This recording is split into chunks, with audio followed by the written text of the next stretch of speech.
noite, brava gente brasileira! Tudo bem com vocês? Como vocês estão? Terça-feira, mudei a data da live para terça, porque aí eu tenho mais tempo entre os vídeos, mas estou aqui para cumprimentar vocês. Deixa eu me apresentar primeiro. Meu nome é Josilene Rosa, eu sou advogada especialista em inventário e planejamento de herança em vida. E toda terça-feira nós estamos tendo live nesse canal e também lá no YouTube falando sobre essa questão de inventário, processo de inventário. Se você é inventariante, se você tem um processo de inventário em andamento, já se inscreve e fica ligado em tudo que eu coloco por aqui, porque é muita dica boa.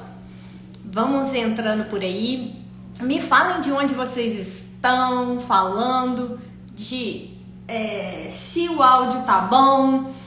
Perguntas a gente responde também nessa live, então fica ligado, entra aí, deixe sua dúvida, se eu puder ajudar, gosto de ser útil para a sociedade. O tema da live de hoje é um tema que eu já até coloquei, ó, compra e venda inventário. 70% dos imóveis neste país são feitos a regularização só através do contrato de compra e venda. E aí tem alguns detalhes que a gente tem que observar quando a pessoa falece tendo um contrato desse, tá? Então esse é o assunto que a gente vai falar. Olá, Darlan, você é de Minas, eu também. Estou aqui em Juiz de Fora. Sou muito suspeita porque eu sou muito mineira, eu gosto muito mesmo do meu estado. E é muito bom falar com vocês por aqui. Então já fiquem de olho se vocês têm principalmente inventários em Minas, né? Acaba que a gente vai se aperfeiçoando cada vez mais nessa legislação e tudo.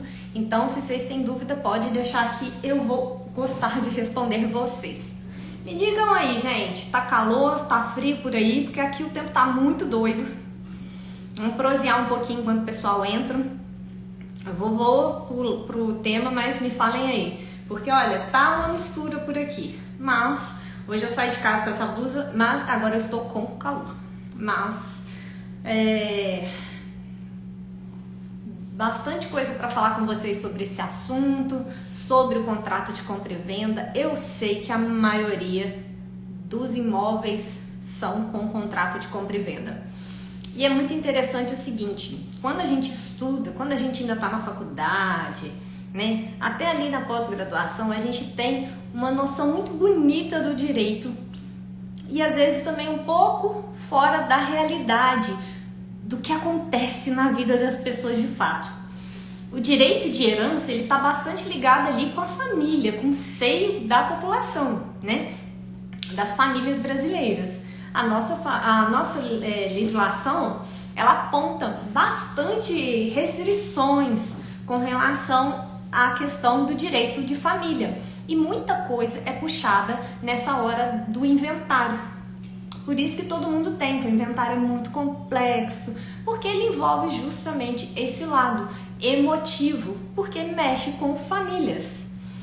E aí, quando eu falo com vocês que é muito fora da realidade, é o seguinte que eu quero trazer para vocês.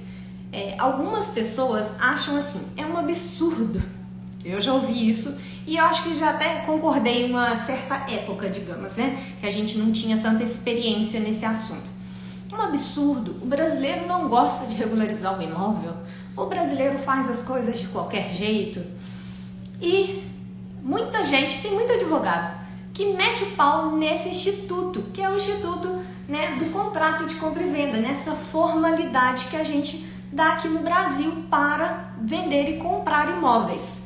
O que é esse contrato de compra e venda? O contrato de compra e venda é um contrato só entre as partes. Ou seja, eu sou José, compra da Dona Maria. Só fica entre as partes. Algumas vezes eles vão no cartório com esse contrato, que geralmente baixam na internet, e ainda vão ali e autenticam aquilo, dão um reconhecimento de firma, pelo menos para provar ali a data e tudo que aquilo foi feito. E muita gente acha que com esse documento você está garantido.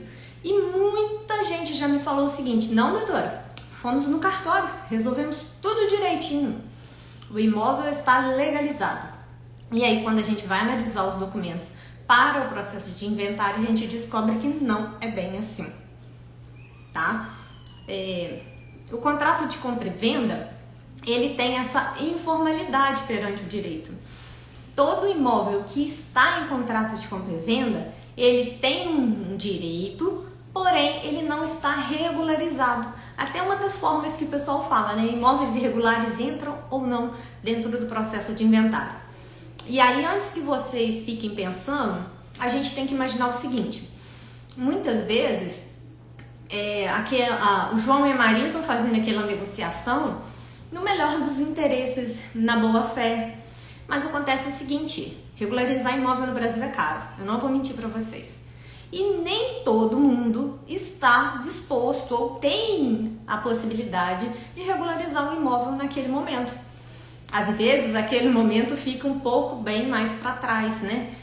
Vão vindo as necessidades da família, as necessidades financeiras ali que vão vindo na frente e a família não regulariza aquele imóvel. Então, de repente, Sr. José e Dona Maria falecem. Como que fica essa situação? Então, expliquei um pouco para vocês o que é irregularidade. Então, a gente tem que pensar o seguinte: toda vez que a gente vai no cartório, tira uma certidão daquele imóvel. Você vai chegar no cartório, você quer saber se o seu imóvel é ou não registrado? A gente vai chegar no cartório e vai falar o endereço para a atendente. Ela vai ver se aquele imóvel está no nome de quem. Está no nome do Sr. João, que comprou há muitos anos atrás e a Dona Maria não transferiu. Então, esse imóvel está irregular. Então, seu nome tem que estar lá no cartório de imóveis, no registro. Aqui em Minas, aqui em Juiz de Fora, o papelzinho é deitado. Então, vai estar seu nome bem lá. Em algumas cidades que é no papel assim, né?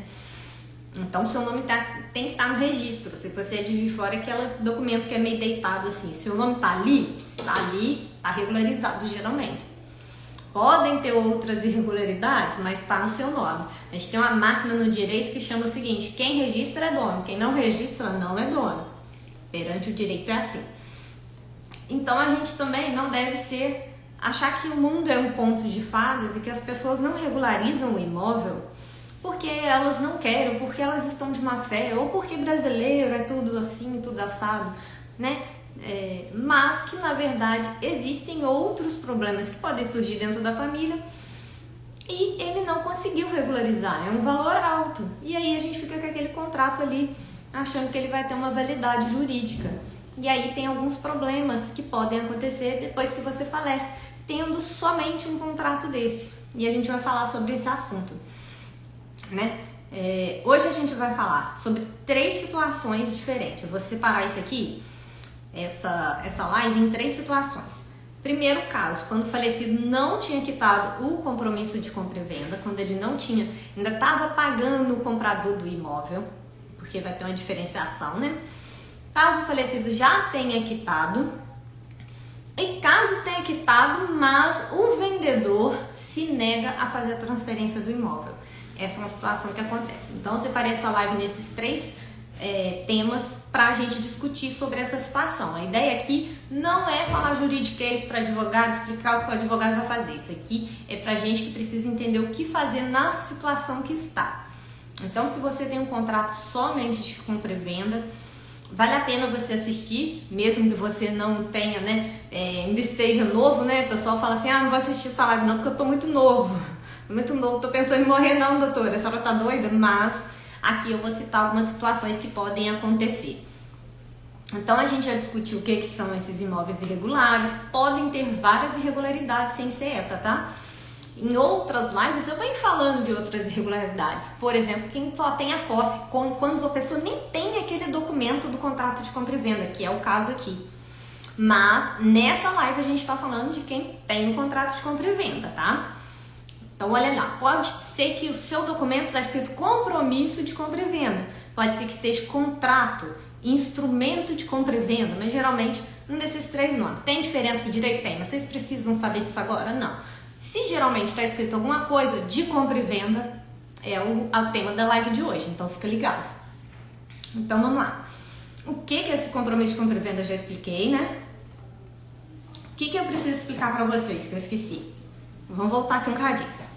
Esse compromisso de compra e venda tem uma dúvida que o pessoal tem muito. Peguei um modelinho na internet, doutora.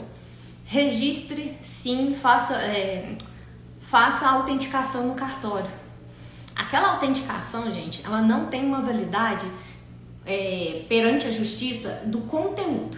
Porque é o seguinte, você vai chegar com o seu contrato lá com umas 3, 4 páginas, geralmente. O cartório vai cientificar que você assinou naquele dia aquele documento. Esse documento, a pessoa que está fazendo essa autenticação, pouca bateria, ela não vai analisar ali o conteúdo do contrato. Ela não vai ficar lendo o seu contrato. Ela vai falar que você compareceu ao cartório e assinou aquele documento com tantas páginas por ali. Só isso. Mas é muito importante que, por mais que você só faça o contrato de compra e venda, você faça essa autenticação, esse reconhecimento de firma no cartório. Porque é uma coisa, um detalhe muito importante que é a fixação de data. E aí a gente tem várias questões dentro do direito que o pessoal fala, né? Você vive de prazo, você tem que cumprir os prazos. Então, quando a gente tem esse documento, pelo menos há veracidade na data que ele foi feito, tá? Então, eu sempre indico, pelo menos, leva no cartório para autenticar e reconhecer firma, tá? A gente reconhece a firma da assinatura para ter certeza que foi aquela pessoa que assinou, não está falsificado. E a autenticação é de que realmente aquele documento foi feito e foi assinado ali pelas partes, tá? Em termos, é isso, tá, gente? Então, sempre busque pelo menos levar lá. Quando a pessoa falece, a gente tem as situações, né? Caso o falecido tenha falecido, mas não tenha quitado as parcelas que ainda estão em aberto. Então, a pessoa fez o contrato, ó, situação 1, vamos lá. A pessoa comprou o imóvel, fez um contrato de compra e venda, começou a pagar as parcelas ali todo mês, vamos supor, né? E aí ela faleceu. O que vai para o inventário, doutora? Vai para o inventário aquelas parcelas que foram pagas. Porque aquelas parcelas que foram pagas são direitos aquisitivos da pessoa que faleceu. Então, seus herdeiros têm direito àquela parcela, àquela parte. Então, a gente vai analisar as porcentagens, quanto que pagou ali. Então, esse valor que foi pago é o que vai para dentro do processo de inventário, tá? Isso é muito importante a gente não errar pelo seguinte, senão você paga mais imposto. Então, ó, fica ligado, fiquem de olho para não ter coisa errada no inventário de vocês. Eu sempre ressalto aqui a necessidade de vocês contratarem um advogado especialista justamente por causa disso. Que advogado que não sabe, bota o imóvel todo ali, faz a guia correndo. Às vezes ele nem faz a guia, né? Deixa lá pro cartório fazer e por aí vai. E aí o que acontece? Você paga mais imposto, você pode estar pagando errado, tá? Então, se você ainda está pagando e falece, vai entrar no processo de inventário somente aquelas parcelas que você já pagou e as demais parcelas devem ser quitadas pelos herdeiros ou negociadas. A gente fala sempre o seguinte assim, dali pra frente que a pessoa morreu, quem vai quitar aquilo ali são os herdeiros dele, para resolver se eles vão ou não ficar com o imóvel. Às vezes faltam muitas parcelas, às vezes faltam poucas parcelas, então é uma situação que tem que ser analisada. Algum dos herdeiros vai querer ficar com aquele bem? Não, nenhum dos herdeiros querem. Ah, só pagou 3 prestações? Então a situação pode mudar aí muito de acordo com a quantidade de parcelas e de acordo com o interesse desses herdeiros, tá? Vamos supor uma situação, por exemplo, faleceu, deixou lá umas parcelas e eu sou uma das herdeiras, eu tenho interesse de ficar com aquele imóvel. Eu posso antecipar aquelas parcelas e tomar aquele bem para mim. Conversar com os outros herdeiros, é claro que vai ter que ser uma matemática que tem que ser feita, né? Não é simplesmente, eu vou quitar e vou ficar para mim, não. O que eu digo é o seguinte, compensando, ou seja, você vai fazer o adiantamento das parcelas e vai fazer um inventário colocando que você antecipou aquelas parcelas requerendo a preferência do bem, tá? Isso é possível, tá? Isso tudo pode ser feito dentro do processo de inventário. E aí a gente vai fazer essas compensações também dentro do processo de inventário, tá? Se nenhum dos herdeiros quiser antecipar a herança, ele tem 3 possibilidades. Negociar um extrato, ou desculpa, duas possibilidades, gente. Negociar um distrato, né? Ou negociar que não quer mais aquele imóvel com o comprador, ou ceder os direitos aquisitivos para terceiro, que é vender essa parte que ele já pagou para uma terceira pessoa. É uma situação um pouco mais complexa, porque você tem que achar um comprador de confiança, né? Que vai realmente assumir aquelas prestações, que vai tomar o seu lugar ali naquela negociação, tá? É possível de se fazer? É. Então a gente tem que ver qual o interesse dos herdeiros nessa situação e quanto já foi pago. Se foi pago muitas parcelas, poucas parcelas, para ver o que compensa fazer. Se algum dos herdeiros tem interesse de ficar com o imóvel, se nenhum tem, se ninguém tem dinheiro para pagar as parcelas, tá? Isso na situação que eu falei primeira.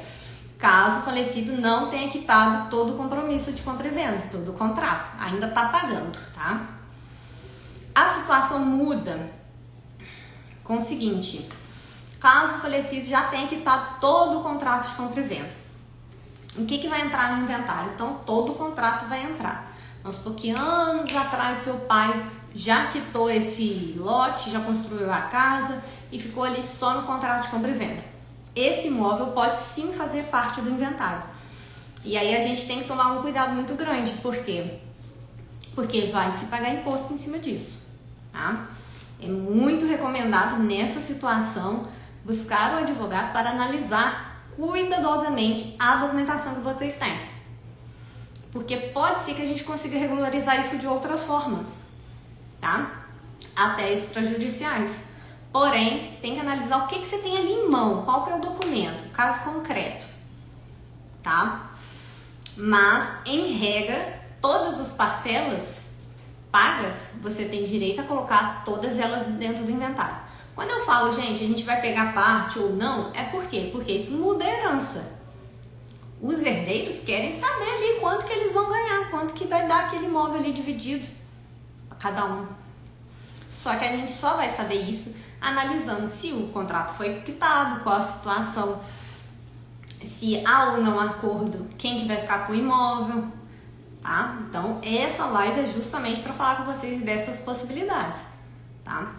Não, como eu expliquei, já admitindo que o contrato de compra e venda tem essa validade jurídica que eu expliquei no começo. Tem uma boa validade jurídica sim, tá? É muito difícil, se o imóvel tá ali registrado, autenticado, né? Reconhecimento de firma, e que você não comprou de uma pessoa que tem uma má fé e não vendeu aquele imóvel para muitas pessoas, porque esse é um dos problemas da falta de regularidade desse bem. Você faz contrato de compra e venda, só eu e você ficamos sabendo. Quem te impede de você ir lá e vender o mesmo imóvel para dona Joana, pro Pedro? Assim, no nosso país, as pessoas às vezes fazem isso. Vende o mesmo imóvel para várias pessoas. Por isso, às vezes, esse contrato é um pouco arriscado. Ele tem uma validade jurídica dentro do nosso ordenamento. Ninguém geralmente vai te botar para fora da casa assim a pontapé, não. Tem defesa num processo judicial. Porém, existe essa possibilidade dessa defesa ser necessária em casos de outros compradores. Porque justamente, qual que é a forma do Estado de garantir que aquele imóvel foi vendido para uma pessoa? O registro, o pagamento do imposto.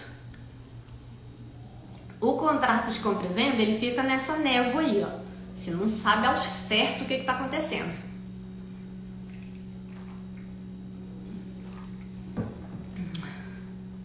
Então, deve-se analisar essa situação. Esse é algum dos riscos. O que as pessoas muito me perguntam é o seguinte: doutor, só tem esse contrato aqui, vale a pena regularizar ou não? Vou pagar quanto? Quanto fica essa regularização? Não sei.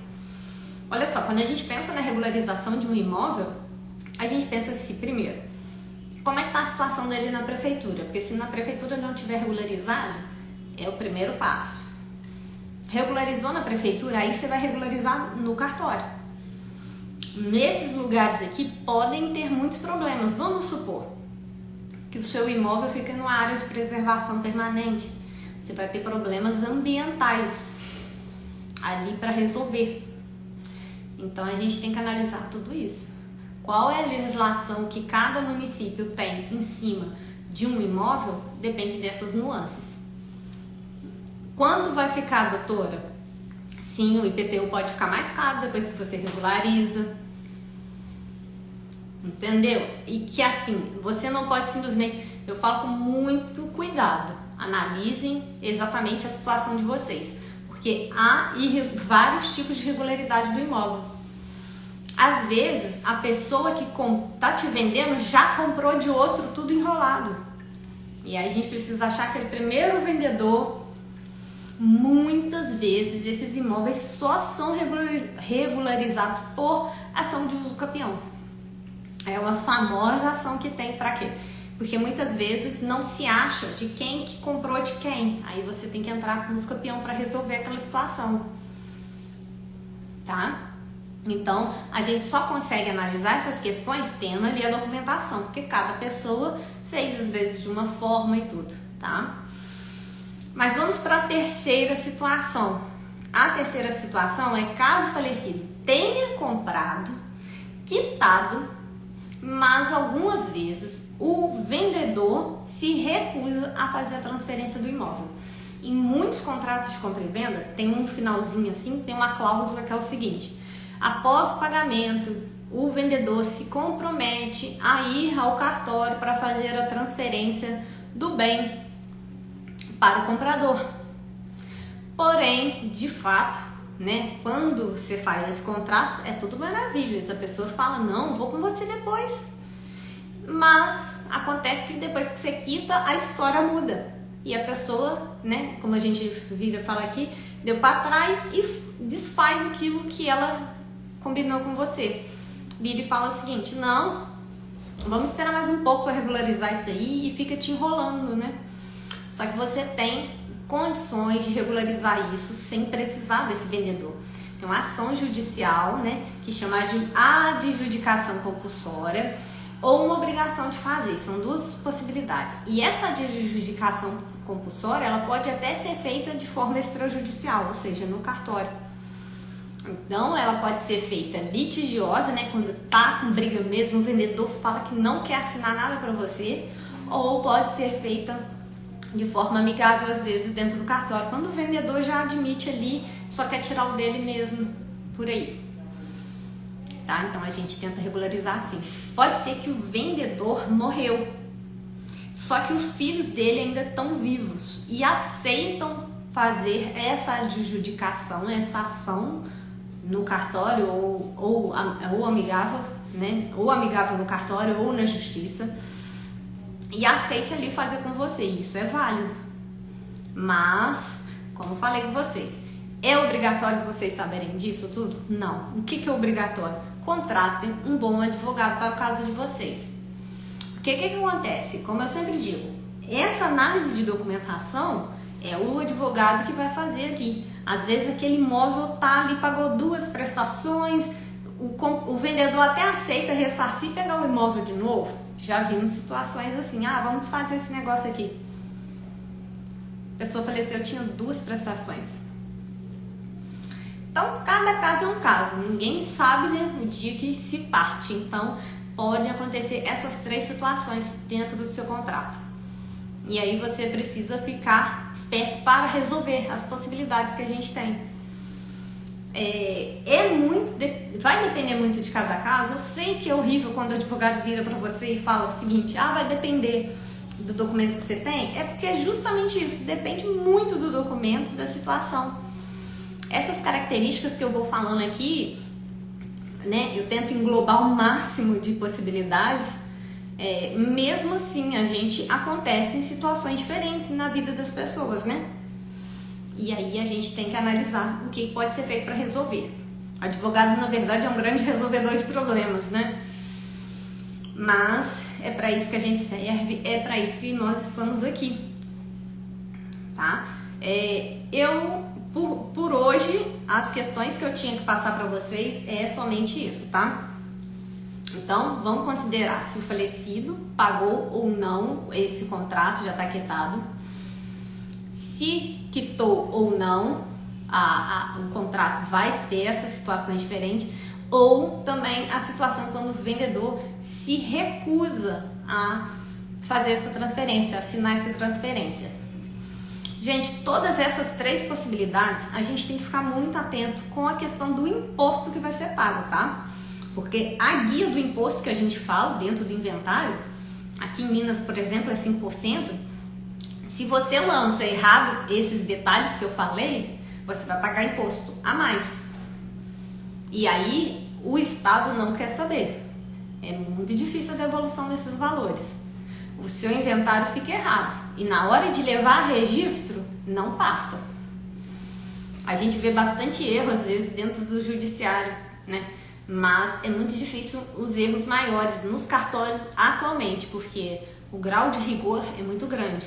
Claro que antigamente os cartórios trabalhavam de outra forma e muitas vezes não tinham o mesmo rigor, mas hoje em dia os cartórios têm responsabilidade civil sobre o que eles praticam, né? Então, se eles fizerem errado, eles podem ser ajuizados depois de uma ação de responsabilidade. Você acha que ele vai deixar passar o seu documento errado? Não vai. Aí você acha que terminou o inventário, quando você chega no cartório, não, volta que tá errado. E a gente vê muito disso, por quê? Porque as pessoas não se especializam para fazer aquilo. E o processo de inventário, ele é extremamente complexo. Ele tem vários detalhes, como vocês podem ver. Olha quanto conteúdo que eu tenho aqui toda semana para falar para vocês.